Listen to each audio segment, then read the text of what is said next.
Hello friends, ಹೇಗಿದ್ದೀರಾ?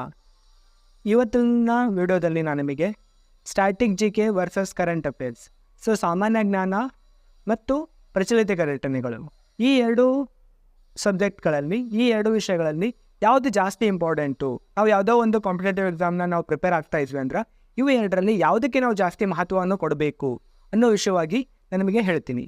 ಹಾಗಿದ್ರೆ ಶುರು ಮಾಡೋಣ ಬನ್ನಿ. ನೋಡಿ, ಕೆಲವೊಬ್ಬರು ಸ್ಪರ್ಧಾರ್ಥಿಗಳು ಏನು ಮಾಡ್ತಾರೆ ಅಂದರೆ ಅವರು ಕರೆಂಟ್ ಅಫೇರ್ಸ್ಗೆ ಜಾಸ್ತಿ ಇಂಪಾರ್ಟೆನ್ಸ್ ಕೊಡ್ತಾರೆ.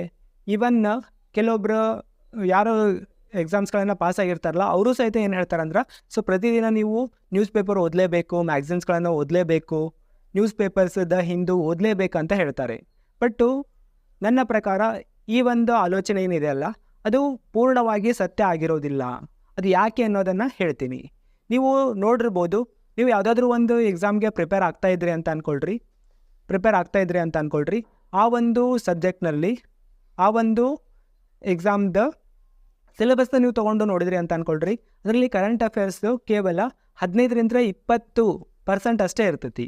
ಅಂದರೆ ಒಂದು 100 ಕ್ವಶನ್ಸ್ಗಳಿದ್ವು ಅಂದ್ರೆ ಒಂದು 15-20 ಕ್ವಶನ್ಸ್ಗಳಷ್ಟೇ ಕರೆಂಟ್ ಅಫೇರ್ಸ್ ರಿಲೇಟೆಡ್ ಬರ್ತವೆ. ಹಂಗಿತ್ತಂದರೆ ಇನ್ನು ಉಳಿದಿರುವಂಥ 80-85% ಏನಿದೆ ಅಲ್ಲ, ಅದು ಸಾಮಾನ್ಯ ಜ್ಞಾನ ಅಥವಾ ಸ್ಟ್ಯಾಟಿಕ್ ಜಿ ಕೆಗೆ ರಿಲೇಟೆಡ್ ಆಗಿರ್ತೈತಿ. ಈಗ ನೀವು ಹೊಸದಾಗಿ ಎಕ್ಸಾಮ್ಸ್ಗಳಿಗೆ ಪ್ರಿಪೇರ್ ಆಗ್ತಾ ಇದ್ರಿ ಅಂದ್ರೆ ಅಂಥ ಟೈಮ್ನಲ್ಲಿ ನಿಮ್ಮ ಪೂರ್ತಿ ಫೋಕಸ್ನ, ನಿಮ್ಮ ಪೂರ್ತಿ ಒಂದು ಶಕ್ತಿಯನ್ನು ನೀವು ಕರೆಂಟ್ ಅಫೇರ್ಸ್ ಓದೋದಕ್ಕೋಸ್ಕರ ಅಥವಾ ಪ್ರಚಲಿತ ಘಟನೆಗಳನ್ನು ಓದೋದಕ್ಕೋಸ್ಕರ ನೀವು ನಿಮ್ಮ ಸಮಯವನ್ನು ಇನ್ವೆಸ್ಟಿದ್ರಿ ಅಂದ್ರೆ ನೀವು ಸ್ಟ್ಯಾಟಿಕ್ ಜಿ ಕೆನ ಎಂದೂ ಸಹಿತ ಸ್ಟ್ರಾಂಗ್ ಆಗೋದೇ ಇಲ್ಲ. ಈ ಒಂದು ತಪ್ಪನ್ನು ನೀವು ಎಂದೂ ಮಾಡಬಾರ್ದು. ಅದಕ್ಕೋಸ್ಕರ ನನ್ನ ಕೇಳಿದ್ರಿ ಅಂದ್ರೆ ನಾನು ಸಹಿತ ಬಹಳಷ್ಟು ಎಕ್ಸಾಮ್ಸ್ಗಳಿಗೆ ಪ್ರಿಪೇರ್ ಆಗಿದ್ದೀನಿ ಮತ್ತು ಪಾಸ್ ಸಹಿತ ಆಗಿದ್ದೀನಿ.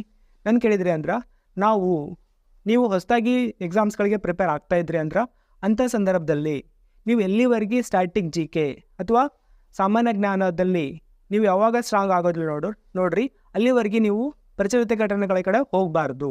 ಅಂದರೆ ಹಿಸ್ಟ್ರಿ, ಜಾಗ್ರಫಿ, ಎಕನಾಮಿಕ್ಸು, ಪೊಲಿಟಿ, ಇತಿಹಾಸ, ಪೌರನೀತಿ, ಜಾಗ್ರಫಿ ಮೀನ್ಸ್ ಭೂಗೋಳಶಾಸ್ತ್ರ ಮತ್ತು ಅರ್ಥಶಾಸ್ತ್ರ, ಈ ಒಂದು ವಿಷಯಗಳೇನಿರ್ತಾವೆ ನೋಡ್ರಿ, ಅಥವಾ ಈ ಒಂದು ವಿಷಯಗಳಲ್ಲಿ ನಾವು ಮೊದಲು ಸ್ಟ್ರಾಂಗ್ ಆಗಬೇಕು. ಇದನ್ನು ಸ್ಟ್ರಾಂಗ್ ಆಗಿದ್ದ ಮೇಲ್ಗಡೆನೇ ನಾವೇನು ಮಾಡಬೇಕಂದ್ರೆ ಪ್ರಚಲಿತ ಘಟನೆಗಳ ಕಡೆ ಹೋಗಬೇಕು. ಇದು ನನ್ನ ಮೊದಲನೇ ಸಲಹೆ. ಹಾಗಿತ್ತಂದ್ರೆ ಭಾಳಷ್ಟು ವಿದ್ಯಾರ್ಥಿಗಳು ಏನು ತಪ್ಪು ಮಾಡ್ತಾರೆ ಅನ್ನೋದನ್ನು ನಾವು ನೋಡ್ತಾ ಹೋದ್ರಾಯಿತು. ನೋಡಿರಿ, ಭಾಳಷ್ಟು ವಿದ್ಯಾರ್ಥಿಗಳು ಎರಡನೇ ಮಾಡೋವಂಥ ದೊಡ್ಡ ತಪ್ಪು ಏನು ಅಂದರೆ ಅವರು ಯಾವ ಎಕ್ಸಾಮ್ಸ್ಗೆ ಟಾರ್ಗೆಟ್ ಮಾಡಿಕೊಂಡು ಓದ್ತಿರ್ತಾರಲ್ಲ ಅದನ್ನು ಮರೆತಿರ್ತಾರೆ.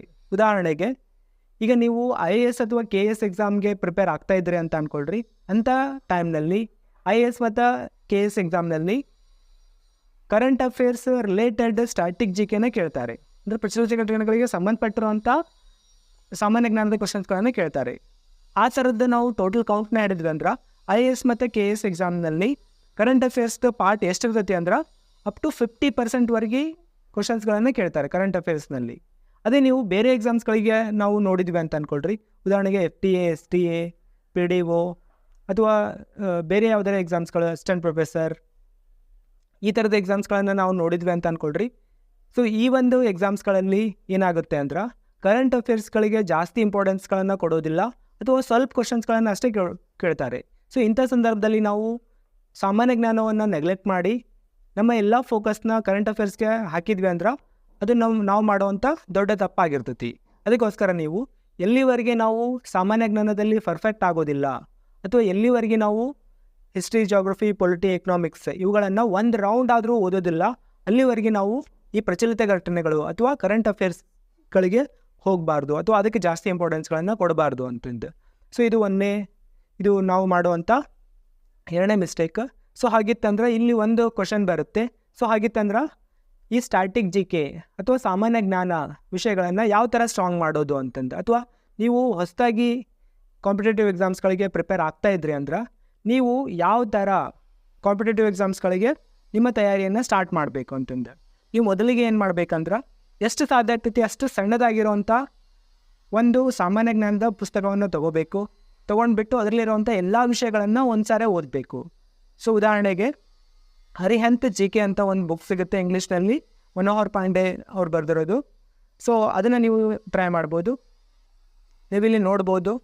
ಈ ಥರ ಒಂದು ಸಣ್ಣ ಬುಕ್ ಅಷ್ಟೇ ಸಿಗುತ್ತೆ. ಇದರಲ್ಲಿ ಕೇವಲ ಒಂದು 120 20 ಪೇಜ್ನ ಒಂದು ಬುಕ್ ಇದೆ.